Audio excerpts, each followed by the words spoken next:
दही भल्ले अक्सर एरियाज़ में इसको हम पकौड़ियाँ भी बोलते हैं। दही भल्ले जो है इसके साइड इफ़ेक्ट्स क्या है? इसके हवाले से डिटेल में बात करूँगा। दही भल्लों में हाई प्रोटीन्स और हाई कैलोरीज़ होती हैं, जो कि वेट गेन का सबब बनती हैं कि वेट आपका बढ़ सकता है, आप वो ओबेसिटी के पेशेंट हो सकते हैं। सेकंडली, डाइजेस्टिव सिस्टम को ये बड़ा मुतासर करती है दही भल्ले।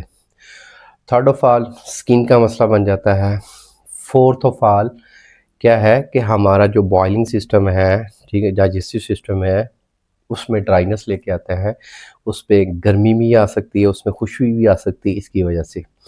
अब इसके साथ-साथ इसके जो मेजर साइड इफ़ेक्ट है, वो ये है, ये स्किन को डल करता है, स्किन को ख़राब करता है।